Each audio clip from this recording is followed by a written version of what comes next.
माता त्रिपुर सुंदरी की कथा। गुप्त नवरात्रि के तीसरे दिन सुने तीसरी महाविद्या माता त्रिपुर सुंदरी की कथा। नमस्कार भाइयों बहनों, जय माँ गायत्री। आप सभी का मेरे YouTube चैनल शुभकर्मा ही अष्टो में स्वागत है।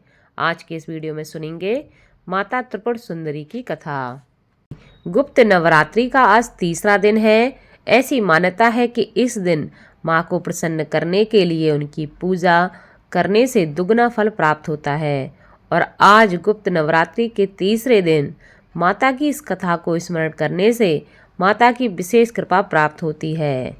तीसरे व्रत में आद्य महाविद्या त्रिपुर सुंदरी की पूजा की जाती है। इन्हें ऐश्वर्य एवं सौंदर्य की देवी के रूप में पूजा जाता है। माना जाता है कि इनकी पूजा करने से मनुष्य को ऐश्वर्य और सौंदर्य की प्राप्ति होती है। पौराणिक कथाओं के अनुसार माता त्रिपुर सुंदरी की उत्पत्ति का रहस्य बताया गया है। एक पौराणिक कथा के अनुसार सती वियोग के बाद भगवान शिव सदैव ध्यान में ही मग्न रहने लगे। ऐसे में उन्होंने अपने संपूर्ण कर्मों का त्याग भी कर दिया था, जिस कारण तीनों लोकों के संचालन में व्याधि उत्पन्न हो गई। दूसरी तरफ तारकासुर ने देवताओं को परेशान कर रखा था। तारकासुर ने ब्रह्मा जी को प्रसन्न करने के लिए घोर तपस्या की, ताकि वह वरदान को प्राप्त करके देवताओं पर विजय प्राप्त कर सके। तारकासुर ने घोर तपस्या की और ब्रह्मा जी को प्रसन्न कर लिया, और ब्रह्मा जी से उसने वरदान भी प्राप्त कर लिया। वह सिर्फ भगवान शिव के पुत्र द्वारा ही मर सकता था। अब उसे लगने लगा कि वह देवताओं पर विजय प्राप्त कर पाएगा। अब समस्त देवताओं ने भगवान शिव को ध्यान से जगाने के लिए कामदेव और उनकी पत्नी देवी रति को कैलाश पर्वत पर भेजा। पहले तो कामदेव और उनकी पत्नी इसके लिए तैयार नहीं हुए, लेकिन देवताओं के अनुग्रह पर उन लोगों ने भगवान शिव के समक्ष जाने के लिए वह तैयार हो गए। कामदेव ने भगवान शिव का ध्यान भंग करने के लिए उन पर प्रहार किया और वह सफल रहे। भगवान शिव ध्यान से बाहर आ गए। कामदेव की इस हरकत पर भगवान शिव का तीसरा नेत्र खुल गया और उन्होंने क्रोध में आकर कामदेव को भस्म कर दिया। इस पर देवी रति ने अत्यंत विलाप करना प्रारंभ कर दिया, जिस पर भोलेनाथ ने द्वापर युग में भगवान कृष्ण के पुत्र में कामदेव को पुनः जन्म धारण करने का वरदान दे दिया। रति के वहां से जाने के बाद एक गण ने कामदेव की इस भस्म से एक मूर्ति निर्माण की, जिससे एक पुरुष पैदा हुआ। उसने भगवान शिव की स्तुति की और महादेव ने उस पुरुष का भांड नाम रखा। भगवान शिव के क्रोध से उत्पन्न होने के कारण भांड तीनों लोकों में उत्पात मचाने लगा। उसने स्वर्ग लोक पर आक्रमण कर दिया। इसके बाद देवराज इंद्र सहायता के लिए नारद मुनि की शरण में पहुंचते हैं। नारद मुनि ने इस समस्या का निवारण करने के लिए यथाविधि अपने रक्त और मांस से आदि शक्ति की आराधना करने का परामर्श दिया।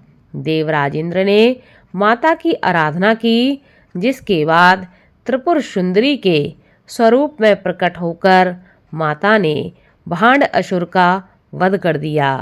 पूरे विधि विधान से की गई पूजा से माता त्रिपुर सुंदरी शीघ्र ही प्रसन्न होती हैं और मनोवांछित फल को देती हैं।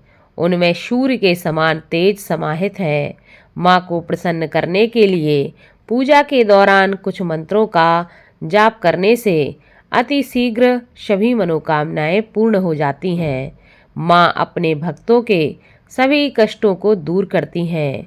देवी की पूजा से आत्मिक बल की प्राप्ति होती है, कीर्ति और यश की प्राप्ति होती है। भगवती त्रिपुर सुंदरी त्रिपुरा भारत के पूर्वोत्तर राज्य में स्थित माँ त्रिपुर सुंदरी का मंदिर काफ़ी प्रसिद्ध है और यह 51 शक्तिपीठों में से एक है। माँ त्रिपुर सुंदरी के नाम पर भी त्रिपुरा राज्य का नाम पड़ा। माता को त्रिपुर सुंदरी इसलिए कहा जाता है क्योंकि तीनों लोकों में इनसे सुंदर कोई नहीं है। कामाख्या मंदिर के साथ ही त्रिपुर सुंदरी का मंदिर भी तंत्र साधना के लिए मशहूर है। यहाँ त्रिपुर सुंदरी मंदिर को स्थानीय लोग माता वाड़ी के नाम से भी कहते हैं। इस स्थान की महत्ता एवं विशिष्टता कहानी मंदिर की पुरानी पांडुलिपियों में दर्ज है। यहाँ पर नवरात्रि के मौके पर विशेष पूजा अर्चना की जाती है। भगवती त्रिपुर सुंदरी को 10 महाविद्याओं में से एक सौम्य कोटि की माता माना जाता है। माता का यह मंदिर त्रिपुरा राज्य के उदयपुर की पहाड़ी पर स्थित है। यह मंदिर भारत के 51 महापीठों में से एक है और यहाँ माता का दायां पैर गिरा था। यहाँ माँ भगवती को त्रिपुर सुंदरी और उनके साथ विराजमान भैरव को त्रिपुरेश के नाम से जाना जाता है। माता के इस पीठ को पूर्व पीठ भी कहा जाता है। देवी ललिता को ही भगवती त्रिपुर सुंदरी कहा जाता है। माँ ललिता महेश्वरी शक्ति की विग्रह वाली शक्ति हैं और इनके 3 नेत्र हैं। माँ के 4 हाथों में पास, अंकुश, धनुष और बाण सुशोभित है। भगवती त्रिपुर सुंदरी 16 षोडश कलाओं से परिपूर्ण है, इसलिए इनको षोडशी भी कहा जाता है।